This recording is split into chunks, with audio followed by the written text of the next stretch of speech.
Welcome to CSIS Online. The way we bring you events is changing, but we'll still present live analysis and award-winning digital media from our Dracopolis Ideas Lab. All on your time, live or on demand. This is CSIS Online. Welcome. I'm J. Stephen Morrison, Senior Vice President here at the Center for Strategic and International Studies, CSIS in Washington, D.C., where I direct the Global Health Policy Center. Today's event, U.S.-China Health Security Cooperation time is of the essence. It's an opportunity for us to do two things. One is to mark the launch, the recent publication of a terrific volume, which I have right here, which can be accessed online, that is Advancing U.S.-China Health Security Cooperation in an Era of Strategic Cooperation. We have the authors of that work with us here today, Scott Kennedy and Yanzhong Huang. They'll be speaking with you in a moment. Scott is the CSIS Senior Advisor and Trustee Chair in China's Business and Economics, and Yanzhong Huang, Senior Fellow for the Council at the Council on Foreign Relations, Senior Fellow for Global Health, and Professor at Seton Hall University. This is part of the work of the CSIS Commission on strengthening America's health security. We started this work months back, and we were able to enlist Yanzhong and Scott to join us in forming this working group and directing it. We felt that there was a serious problem in front of us in terms of the erosion of cooperation and the threat that is out there of having deep damage that lasts for a very long time, and that this is a problem for U.S. national security interests, as we will hear, and that we wanted to map the universe of possibilities. We'll hear more about that in a moment. I believe that these authors have done a remarkable job, very thorough, methodical, nuanced. They've categorized, as you'll hear, they've broken it into 6 groups, and they've been very nuanced in trying to assess the feasibility of moving ahead in the midst of these really difficult times. So I'm very grateful also to Fred Khosravi, a CSIS trustee and a member of our commission, who kindly supported this effort throughout. That's been terribly important. Before we begin and hear first from Scott and then Yanzhong, I want to offer a special thanks to our colleagues here at CSIS who put this all together very, very carefully. Alyssa Perez, Michaela Simoneau, and Hamza Khan. And on the production side, Mary Wright and Dinesh Matani. We're very grateful to all of them. We have 3 remarkable speakers who will, after we've heard from Scott and Yanzhong, we'll have a conversation around the very pressing question, how do we move this agenda forward?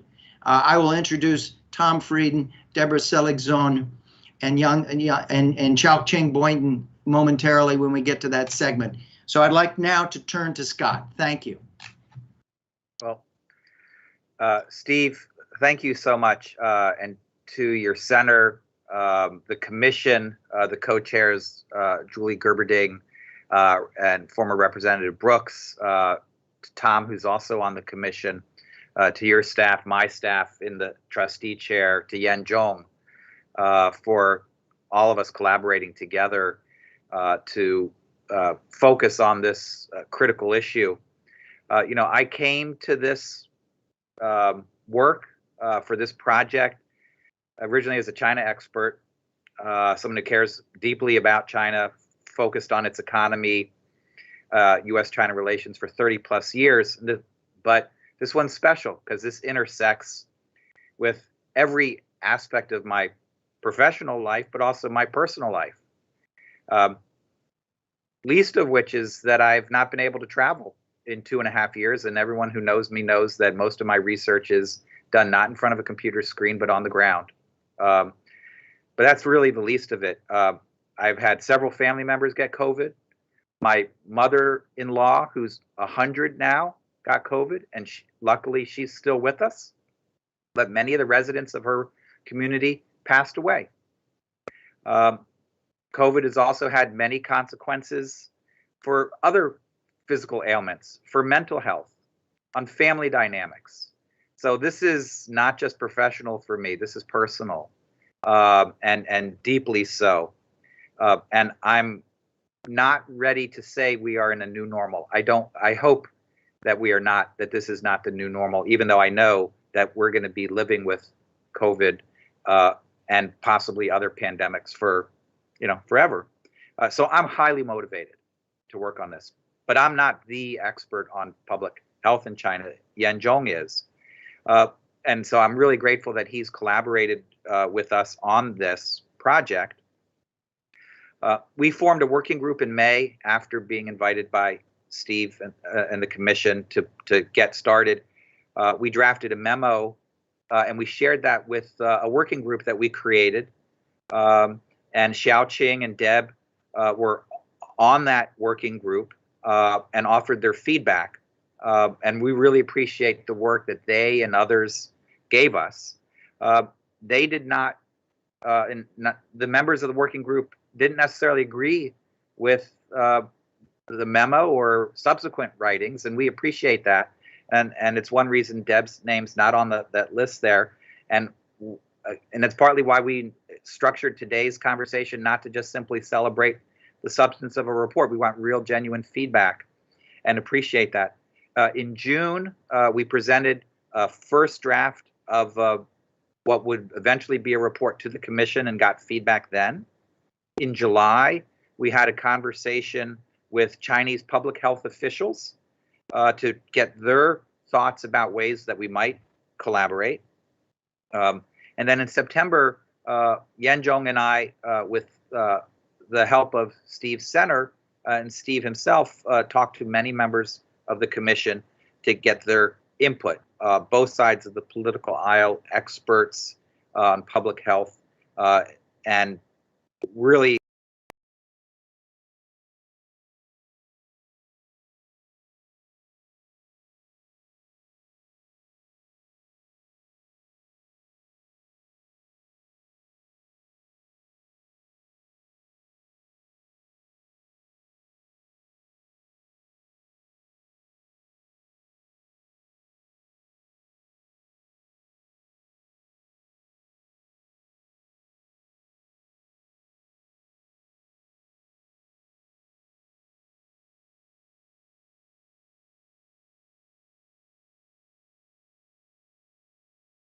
controversial and problematic, and working with China is difficult.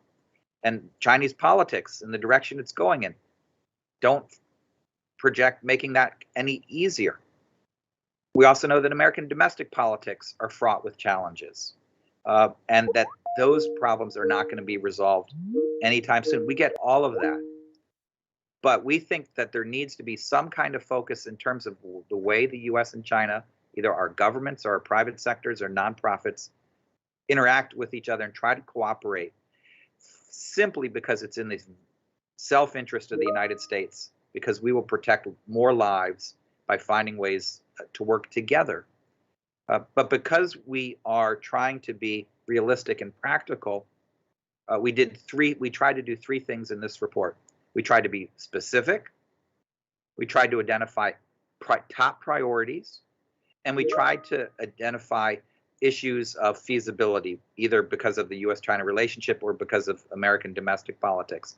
So we tried to not be starry-eyed, even though there's some who say there's under no circumstances should you cooperate with China, given the way the relationship is and given their role in the current pandemic. We just think that we need to be more self-interested and focus on ways that we can solve some issues. Very difficult. It all can't be done at once, but we think we've at least scoped out a rationale and an agenda that we would like to suggest we use going forward as a plan for potential action. So let me pause there, Steve. Again, thank you for your leadership and for everyone joining today. Thanks so much, Scott. Over to Yanzhong. Well, thank you, Steve. Thank you, Scott. I'm not going to make the usual acknowledgements for the sake of time, but I just want to say this is really a teamwork. I really appreciate all the support received from colleagues, friends, commission members, and of course Steve's leadership and my friend and Scott's will be really working like a perfect dynamic duo, making all that possible. In this report, we identified 6 areas of cooperation: the vaccines and the therapeutics, travel, public health infrastructure, biosafety and biosecurity, supply chain resilience, and countering disinformation. I'm not going to repeat all the specific suggestions. I'm just going to pick 1 or 2 for each area. So like for vaccines and therapeutics, we propose that both countries could collaborate on the mass production and speedy distribution of vaccines and therapeutics in order to ensure more equitable global vaccine access. Next is travel. We propose that both could hold talks on coordinating and easing travel restrictions, especially for international students and business people. And then public health infrastructure building, we propose that both countries should sign a new US-China MOU on public health cooperation, that also involve negotiating working agreements, on sample sharing and surveillance on animals in China. And next is biosafety and biosecurity.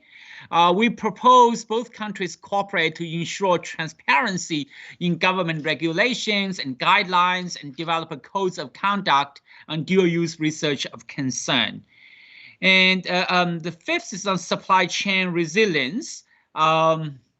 We propose that both countries establish a special bilateral committee to stabilize supplies and create a negative list of medical products, that are exempt from free trade, fair trade penalties, among other things.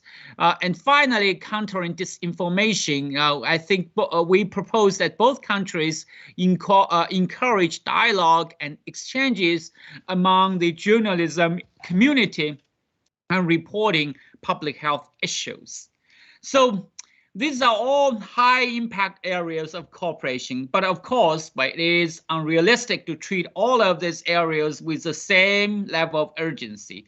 So some kind of prioritization is necessary, especially by considering this broader downturn in US-China relations, and the politicization of the pandemic, which Scott has explained so well.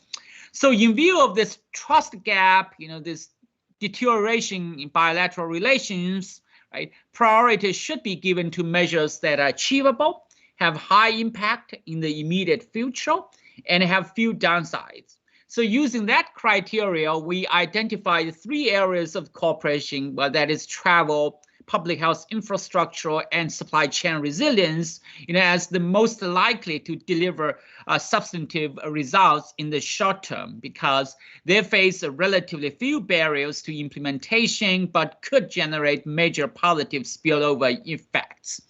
Cooperation, another 3 areas, that is vaccines and therapeutics, biosafety and biosecurity, and countering disinformation, also promises high benefits for improving health security, but they face higher substantive and political hurdles. For example, while cooperation over the development and distribution of vaccines and therapeutics represents perhaps the most urgent area of potential cooperation, like domestic resistance, like in China's, this preference for domestic homegrown mRNA vaccines, and geopolitical considerations make it less likely to happen in the immediate future.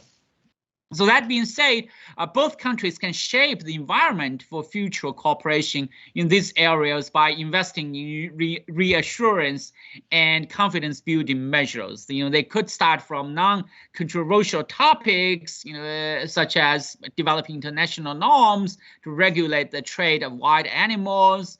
And given the sensitivity of discussing biosecurity and biosafety issues, the 2 sides could rely more on non-state actors such as the Gates Foundation and China Medical Board, and non-military actors such as USAID and their China counterpart, the China International Development Cooperation Agency, in the initial stage of the cooperation.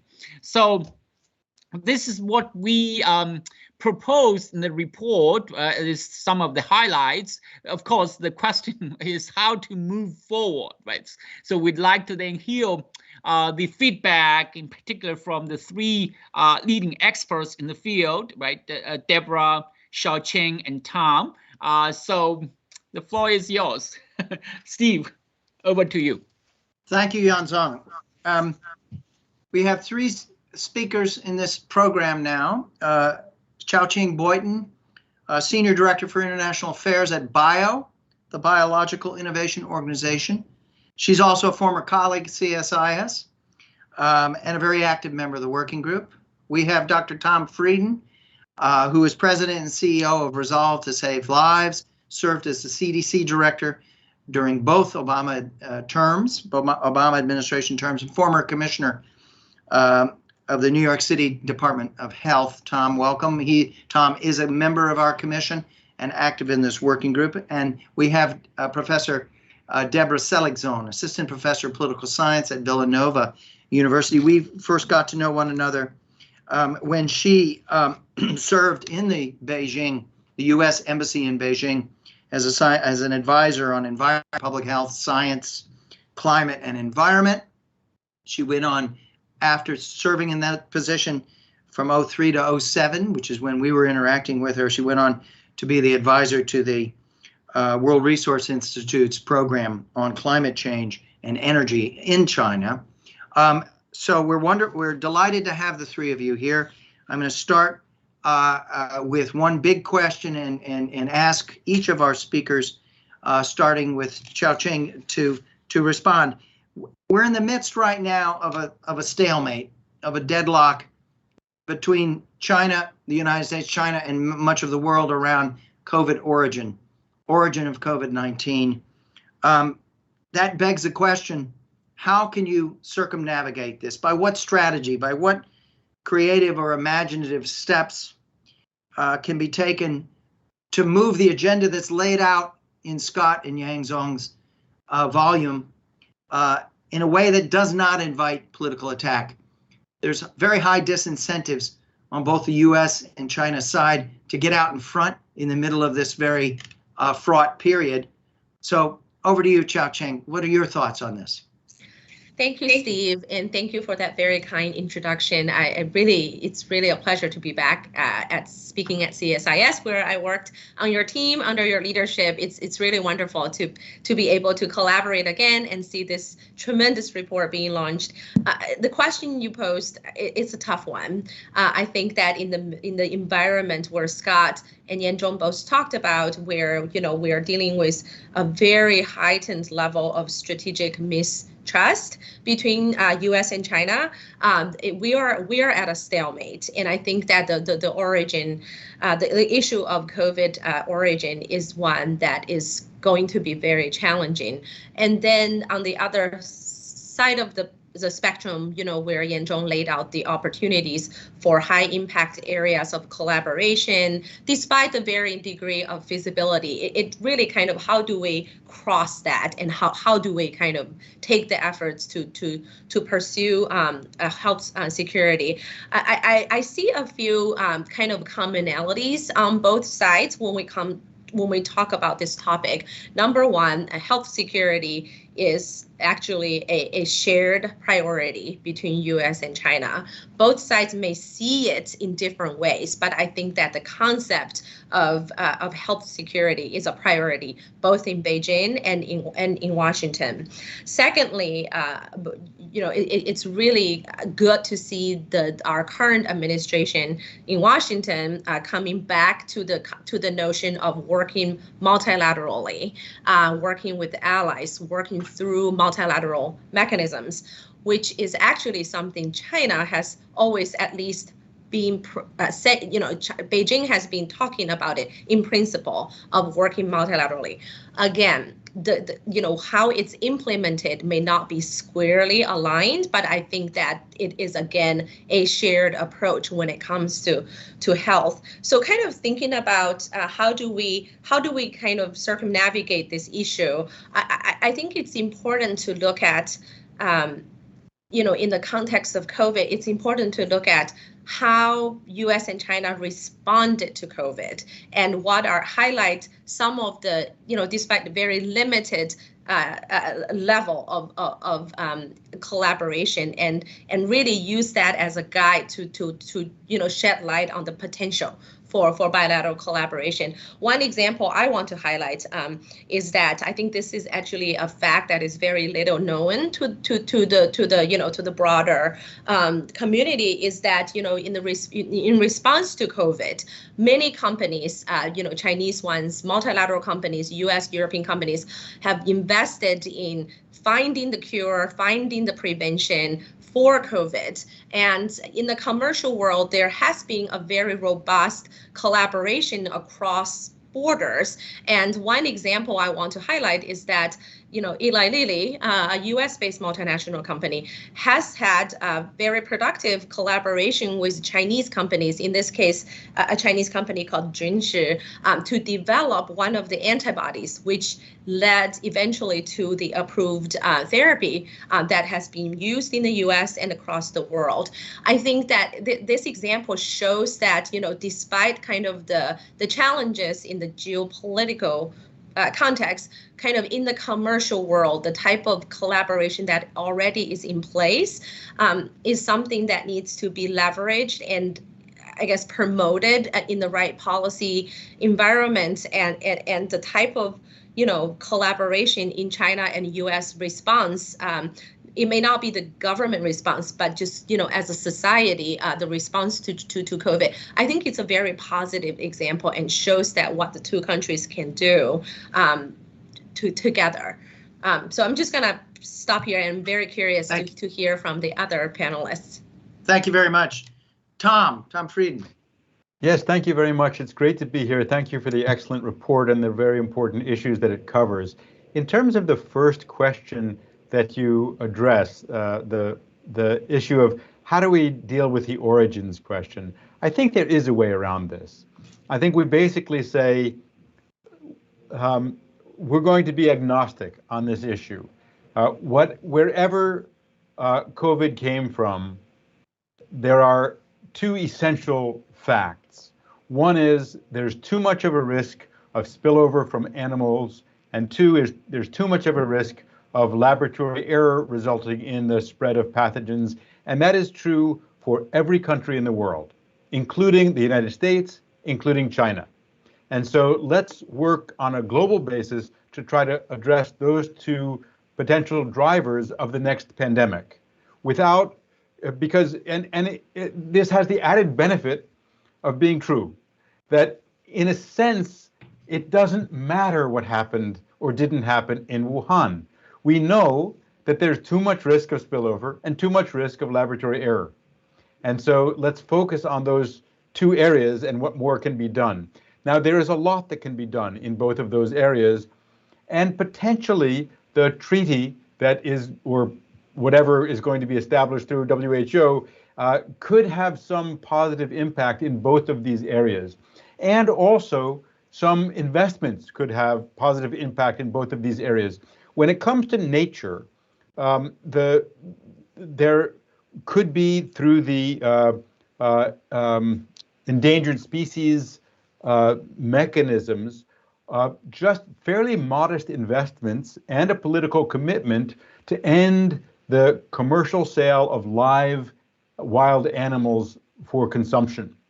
And that's important for Africa, it's important for Asia. It's really quite relevant. There's been some good work done on various different areas, but it's really under addressed. It is not an easy issue to deal with in Africa because in many communities, bushmeat, as it's called, is a not insignificant proportion of the protein of some communities. And so there's a need for economic development, there's a need for conservation, and this is true regardless of the origin of COVID. On the laboratory issue, it's a little more delicate. So we know that there have been global and focal infections from laboratory error. We know that 2 laboratories died at the US CDC many years ago. We know that in SARS there was a leak and laboratory 7 people got infected in China from the storage of the SARS virus, one of whom died. We know that the last case of smallpox in the world was in the United Kingdom from a laboratory error. And we believe that the H1N1 global pandemic of influenza may well have originated in a laboratory, possibly in the former Soviet Union. So it's not theoretical. We know that the laboratory problems exist. We know that, I don't know, get involved in biological weapons detection or countermeasure or something. I don't know. But it's a very sensitive issue with Russia. And so I think the way to handle it as a lab issue is to think of the entire network of laboratory services. That includes diagnostics at the point of care, that includes hospital laboratories and the quality of their work, that includes what happens with samples, and incidentally, there's a big issue here in polio eradication where every laboratory in the world holding polio samples needs to get rid of them. And that needs to happen over the next few years as we approach eradication, so there's a major effort there. And then we can talk about biosecurity and biosafety. Biosecurity, generally not leaking stuff into the environment. Biosafety, not infecting laboratory workers, but there's some overlap there. So laboratory can be addressed as a laboratory network approach. And then much more broadly than that, the approach on public health infrastructure, because laboratory is a key component of public health infrastructure, the approach on public health infrastructure can, I think, be a bridge. And we know that health can be a bridge to peace. It is what happened with smallpox eradication at the height of the Cold War, with the US and the then Soviet Union collaborating on the eradication of smallpox. At Resolve to Save Lives, we've suggested a global target, 717, that every outbreak would be identified within 7 days, reported within 1, and control measures established within 7. This has gotten pretty good reception, and there are now a handful of countries in Africa actually using this as a means of continuous quality improvement. And if we think back to whether it's the US or China or anyone else with COVID, if they had kept to the 717, what a difference it would have made, including, of course, with Omicron, where we didn't quite make that 717, though South Africa did a good job in many ways. China is quite interested in doing more in global health. And I think they're looking for ways to do that. There was a productive collaboration between the US CDC and the China CDC during Ebola, where China built a hospital in Sierra Leone, had laboratory services in Sierra Leone. So I think if smallpox eradication was the Cold War equivalent of health as a bridge to peace, perhaps strengthening public health infrastructure for rapid detection and rapid response, 717, as well as better protecting nature and protecting us from nature, could be the bridge to peace in the current era and help a kind of détente, if you will, with China today. I'm optimistic that that's possible. I will mention one area where there's likely to be a great deal of sensitivity, and it's in the report, so I want to lift it up, and it has to do with sample sharing. Sample sharing is a really delicate issue. It's a delicate issue in influenza. It came up with Indonesia's valid concerns about providing something and then they have to pay for it, what's used with it. On the other hand, there's a misconception technically that genomic sequences eliminate the need for sharing of samples, and that's not true. There's a lot you can learn from working with the actual live organism that you cannot learn yet from a genomic sequence. And so sample sharing is going to be a tough area, and one that is always going to be fraught with issues of intellectual property, as sharing of technologies and others. So I'll stop there with some thoughts. That's great, Tom. Thank you so much.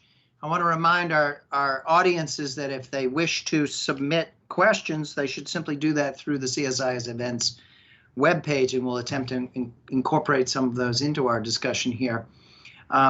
You know, Tom, part of what you were mentioning triggered also the thought that, you know, the Chinese government's in the process of appointing a senior person to come to Washington, D.C. as the health attaché in their embassy, and the U.S. government is restocking the CDC shop in Beijing. This deadlock around COVID origin has not stopped those steps from being taken.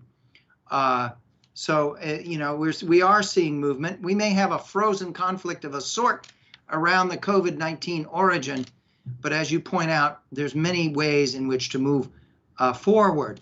Deborah, your thoughts?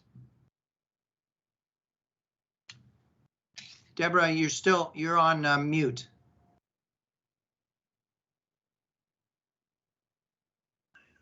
Sorry. Okay, so I was going to start by disputing your premise, but then you started disputing it yourself.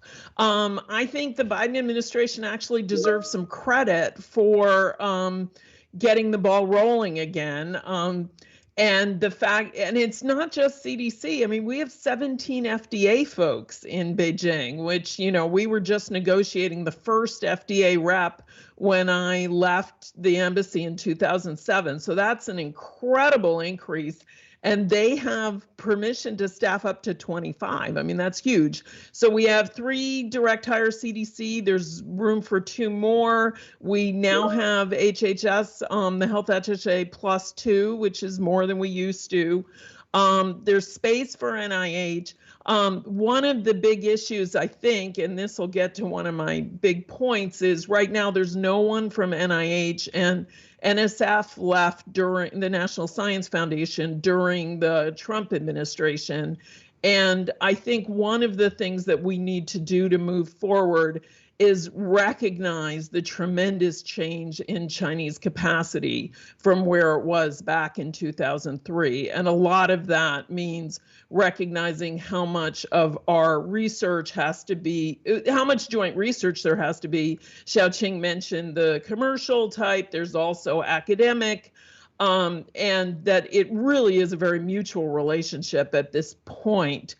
And we also need to be honest about the fact that, hey, they're better at track and trace at this point than we are.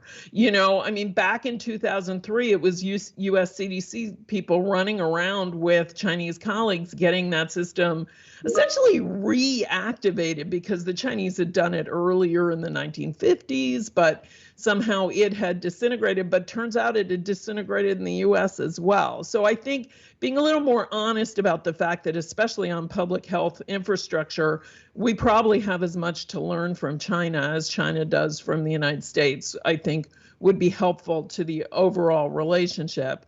On the origins question, I will simply say, I think that the Michael Warabi piece in Science, the Gigi Grunwald piece in Survival, put to rest the idea that these are equally plausible hypotheses. And, you know, I worked for the US government for long enough to know that when most intelligence agencies don't want to say anything, and those that do have low to medium confidence, nobody really thinks they know what's going on. So I think let's leave that alone, let's shelve it. And the fact that there's a health attaché coming and that the US is restaffing the embassy pretty successfully suggests that we actually can move on. So where should we move on? First is working together as equals, and that's really tough for the US. Honestly, in every area, we tend to have these massive interagency meetings in Washington, then go to Beijing already with a plan and hand it over. That's just not the way you work with an equal, and it requires a real rethinking of how to work together. Secondly, as Xiaoqing said, we have to work more closely with the WHO. I think one of the neglected areas of the story of both SARS and the earlier bird flu outbreaks was that most of the US cooperation came under a WHO umbrella, that we sent people in on WHO teams. And so working collaboratively is really important. And that's going to be especially important on this question of surveillance. it seems to me, and I am a political scientist, not a medical expert, that we desperately need a at least Asia-wide coronavirus surveillance system on the order of what we have for influenza. And if we look back at the miracle of the improvements in influenza surveillance in China, it was a US CDC, China CDC cooperation, but under a WHO umbrella. The whole goal was to get the Chinese certified as a WHO lab, right? So they didn't have to send the samples to Atlanta so that they could do all the testing themselves. We need to work in that way, but we also have to stop saying China, China, China, because we know that MERS developed in the Middle East. We know that one of the closest relatives of COVID was actually found in Cambodia. We know that bat-related diseases range from Nipah to Ebola to COVID. So we need a much better animal surveillance system. And this is something where both the US and China have a joint interest, as both Tom and Xiaoqing have said. But we're going to have a lot more success if we work together in the way we did to establish the West Africa CDC. And actually, one of the unsung heroes of COVID has been that the West Africa CDC, which the US and China supported in its development, has done very well under COVID and provided tremendous support to West African countries with I found a few articles on it, but not a whole lot. I mean, people are not paying attention to the things that worked. And so I think we should emphasize those. And in that sense, I'm surprised the report never talked about One Health as a concept, right? The idea that animal health and human health have to go together, and we really do need to think of them together. I think this is an area where we have to work on. And the truth is, the focus on lab leak, the big beneficiary of that has been Chinese agriculture and Chinese forestry, the people supporting unhealthy animal husbandry practices that have now gotten completely ignored while the attention turned to the human health folks. You know, China has had a number of human bird flu cases again this year. And once again, the humans are the canaries, which you don't want. You want the animals to be the canaries. And the thing is, the more we talk about lab leak, the less attention gets paid to animal health. And again, this isn't a China-only question. So if we work together and think about it Asia-wide and globally, I think we can make a lot more success. And the truth is, the groundwork is already there. Thank you. Thank you so much, Deborah. Let's talk about what kind of model of cooperation might make sense. We have a question that has come from Kai at the Chinese embassy asking, what about holding a seminar that would draw together American and Chinese think tanks, experts, scholars on US-China security cooperation and try to prepare a consensus report? That's one model. Another might be to look at the COP26 at the climate change outcome, the most recent summit, where there was quiet backroom signaling and conversations between the US and China over many months. And when we got to the COP, Secretary Kerry, Special Envoy John Kerry, and his Chinese counterpart were able to make a very welcome and surprising announcement around the cooperation that would move henceforth forward. And then shortly thereafter, you had President Xi and President Biden speak to one another and commit towards carrying this transnational cooperation into the future. Maybe that's a model we should think about too, where you can build trust, build concrete ideas out of public view for a while, and then find the moment when you might be able to bring these forward. Tom, why don't I turn to you? You've got the most experience in diplomacy on these issues. How do you see these? We're in trouble if I've got the most experience in diplomacy. But I think first, it has to start with mutual respect, and we have to be careful about issues that are very sensitive and which are not crucial to address. We have to really recognize both the tremendous success that China has done controlling COVID. It's remarkable. And we have to recognize that the US is dealing with a very fragmented polity where, there is disagreement about everything from where the sun rises and sets to gravity now in the US. There doesn't seem to be any common ground, and that makes it very difficult for us to collaborate. But I do think that small wins are important, that confidence building is important. As Deborah says, exchange of staff, interchanges are important. To the extent there can be joint projects in Africa and Asia on public health strengthening, I think that will be important. I do think it will be, I think the report outlines a lot of important areas. I do think they're going to be tough, right? So I think, for example, the vaccines and therapeutics issues are complex, and you have kind of a competition here. Not the worst competition in the world for who can provide the better and more vaccines to countries that need them. That's a healthy competition. On travel, at least until after the Olympics, I don't think we'll see much change, and I don't know that we'll see after that. So I think it would be good to kind of try to identify specific areas where there can be collaboration, and that's why I highlighted the laboratory network, public health strengthening, and One Health or reduction of spillover risk even in Africa. Who can provide better, more effective support for countries in need in Africa and Asia? So I think maybe there are some lessons to be learned from the smallpox eradication work, where the US and the Soviet Union were able to work together. Now, one of the complexities of this is that was done through the format with the platform of the World Health Organization. And currently, the stock of the World Health Organization in China is not very high. And so I don't know what a neutral platform could be to facilitate that type of conversation.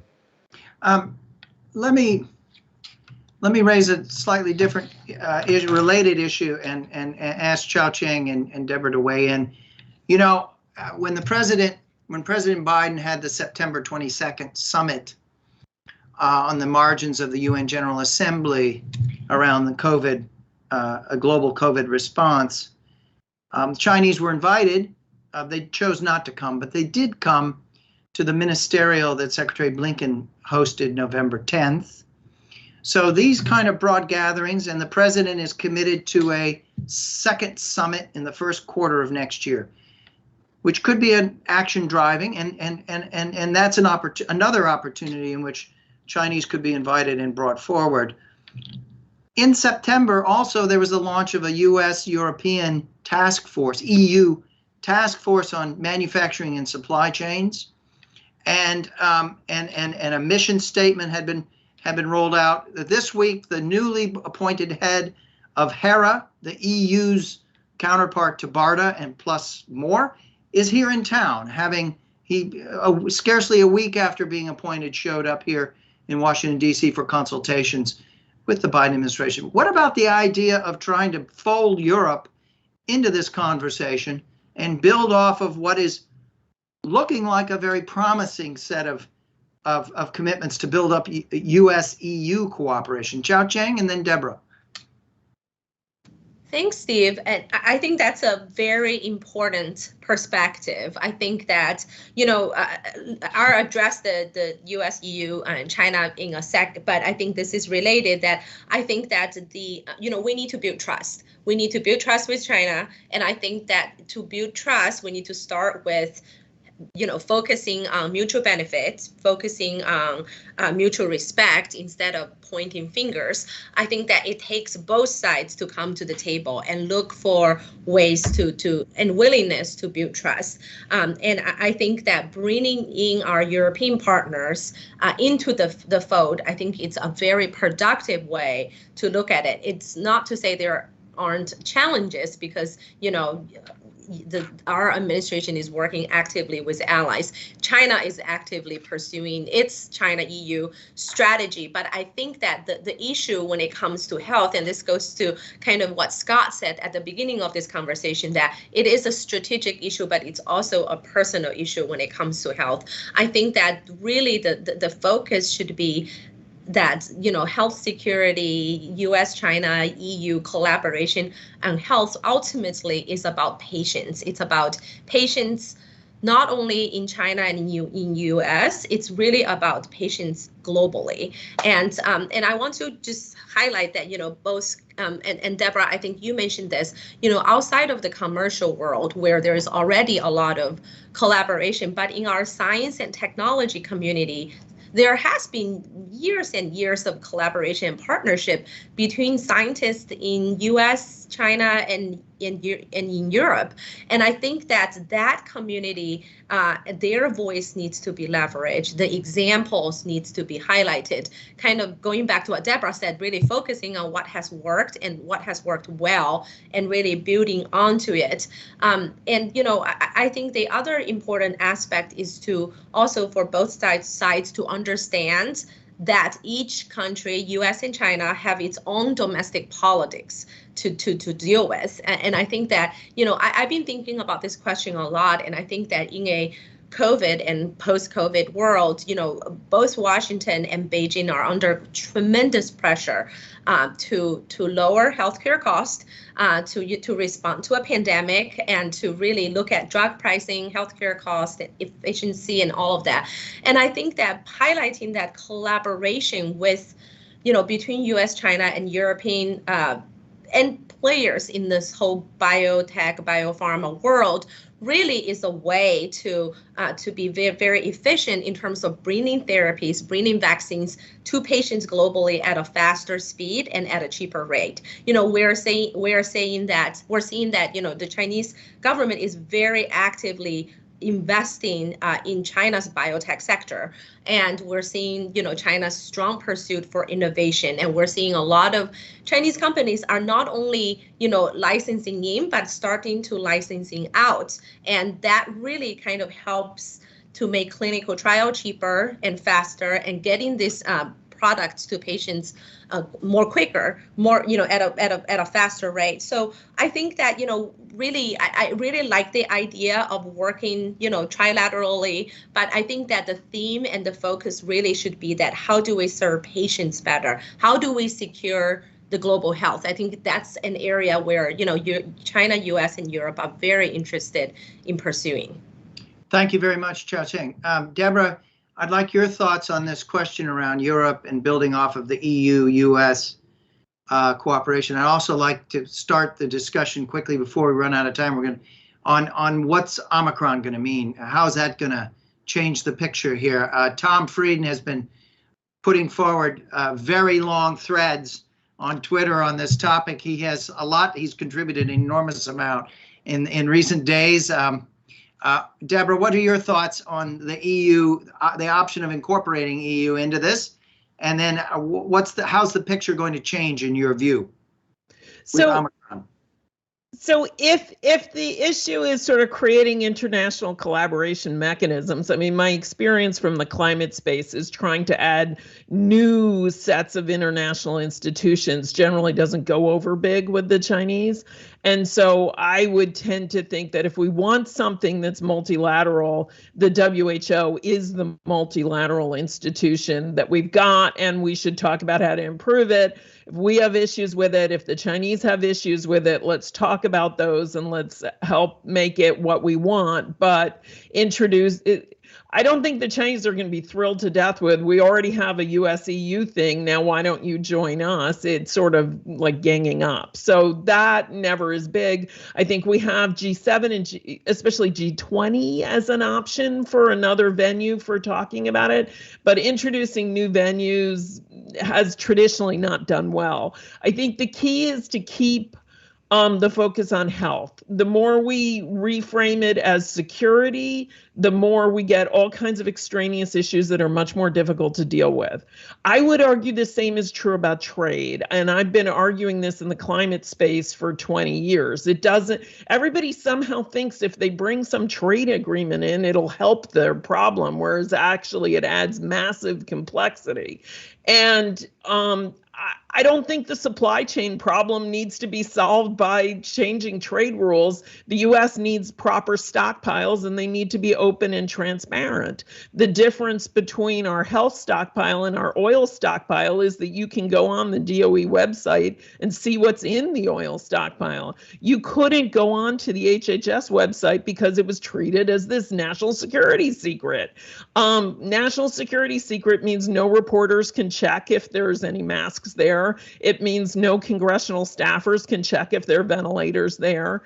And so this is a simple fix, and it has to be solved that way because it really doesn't matter whether the stuff is made in China or made in the US. If we have just-in-time manufacturing, we're not going to have enough. And so we have to think about policy solutions, and Singapore is the best example where they actually have an extra capacity in their hospitals to deal with this because the market won't solve these problems. I do think that there is room for thinking about how building on the relationships we have, and that's one of the key things about the climate agreement, is that John Kerry and Minister Xie actually had a long-standing relationship back in the Obama administration negotiating on these things. And what I've seen even in webcast academic discussions during COVID is, especially George Gao, the head of the China CDC, has those relationships with his American counterparts. And I think there are a lot of other people within the Chinese health bureaucracy that do as well. So negotiating, I think, is important. On Omicron, I think it's going to really mess up any attempt to put travel as an easy win. And that's especially true when the US did a politically motivated travel restriction on Southern Africa that took 2 days to implement and didn't include US citizens. So asking the Chinese to change their travel rules right now is going to be really tough, even though it frustrates me as much as it frustrates Scott. Thank you. Tom, I know you're under time pressure here. I'd like to get your closing thoughts. Very quickly on Omicron. To me, we're learning more by the day. It's extraordinarily infectious. It's going to validate for China their current approach. It clearly has varying degrees of immune escape from both natural immunity and vaccines. To what extent it causes severe disease in people who are unvaccinated, previously infected, previously vaccinated and infected, we're going to find out over time. But it's really what it says for the future about what about pi? What about the next variant? And what about the next organism? And how do we prepare for that? To me, beyond the US-China relationship, there are three broad issues that COVID should teach the world. One, we need robust public health systems. That means something like the 717 approach. That means substantial increased funding for existing entities like the Global Fund to establish a preparedness window or envelope. Two, it means that healthcare systems, especially including the US and China, need to improve primary health care. So you can detect a problem quickly, vaccinate, diagnose, and treat chronic conditions so the population is less susceptible to health shocks.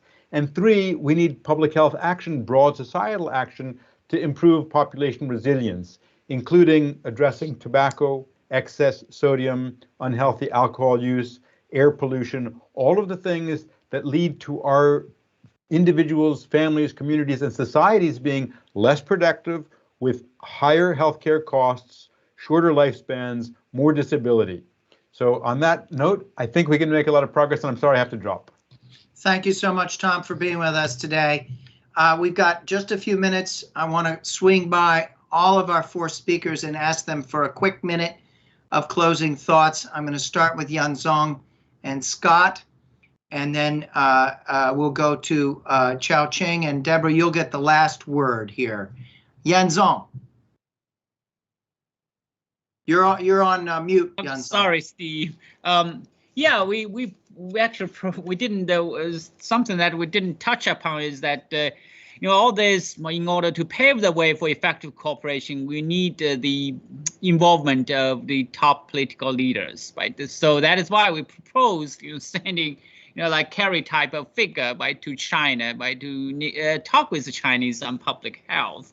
But in the meantime, this is also addressed the question raised about this coordination between national security and health agencies, right?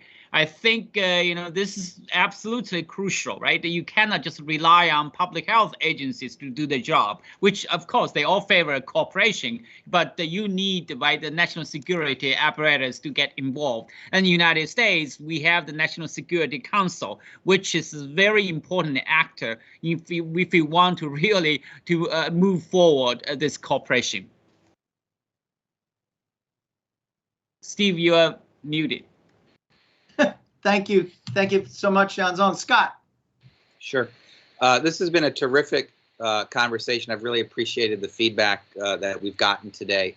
I would treat them all as very friendly suggestions and ways that we could implement the ideas that we already put forth, or how we could even be more ambitious. And I thought we were being pretty ambitious, but maybe we need to be even more ambitious.